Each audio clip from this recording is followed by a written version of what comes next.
Last time, we saw Napoleon overpower the church, but now we see what he couldn't fully rule: Russia.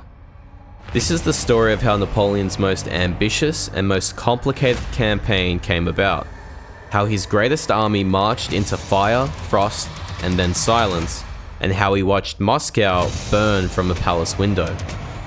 Welcome to Phoenix Histories, where even legends fall, so be sure to like, subscribe, and turn on all notifications, because this one is what happens when you insult the great Napoleon.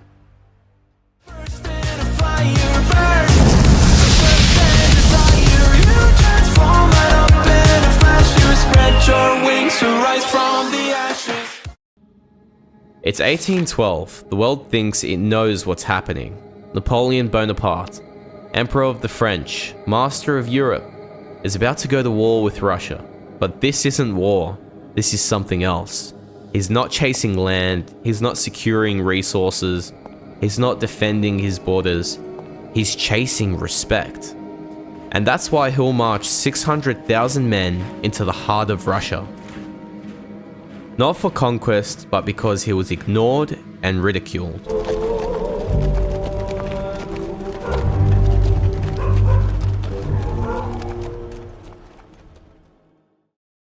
Two years earlier, Napoleon proposed an alliance with Russia. He even requested the hand of the Grand Duchess, Anna, Tsar Alexander I's younger sister. As she was very young, and the Tsar didn't like Napoleon in particular, the Russians delayed, then declined his request. He tried again. Letters, couriers, diplomatic envoys. But Alexander stopped responding, and then he broke their silence. He reopened the Russian ports to British ships, undercutting the continental system Napoleon had put in place. That was his master plan to economically isolate Britain. To Napoleon, this wasn't policy anymore, it was personal.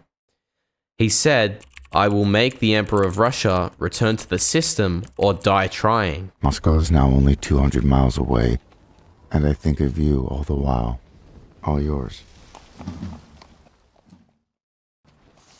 June 24, 1812. Napoleon crosses the Niemen River with 610,000 men, the largest army Europe had ever seen. He fights a small force as he was ambushed on the march. He sends the Russians packing. His cavalry and infantry make quick work of the Russians. However, this is but the first of many skirmishes. He expects a decisive battle within weeks. Instead, the Russians retreat again and again and again.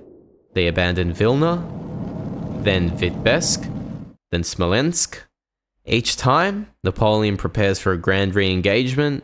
Each time, the Russians vanish into the horizon.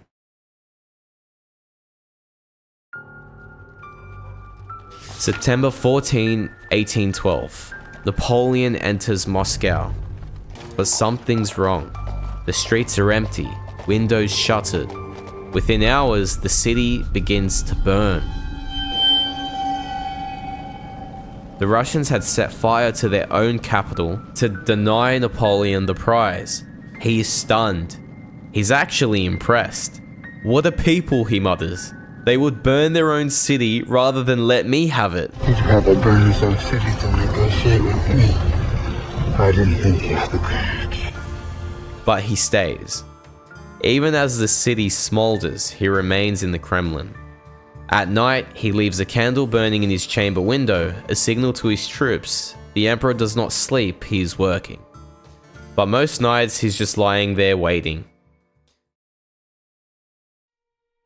Weeks pass, no peace delegation comes, the Tsar says nothing, and Napoleon's men begin to die from wounds, hunger, cold. The leaves fall, and then the snow. And then begins his retreat, October 19, 1812.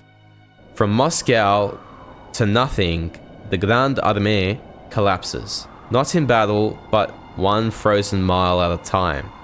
By the time they recross the Niemen River, fewer than 30,000 men remain. Napoleon would never again be untouchable. Spain would rise, Germany would shake, Austria would smell blood, and yet for one shining moment in 1812, he took Moscow. He marched through the Russian heart unchallenged, undefeated, and undeniable. He marched across Europe and into Asia, and then watched the capital of an entire nation burn into flames by his own doing. He made that happen. For his honor and Russia's, not mine. So, we saw Napoleon stand in Moscow surrounded by flames and silence and still believe he could win. Although now he's on the ropes and all of Europe would come for him, and yet no one would ever truly beat him yet. In the next episode, we ask the question, why couldn't anyone stop Napoleon until now? So Phoenixes, subscribe because we're about to understand the man beneath the myth.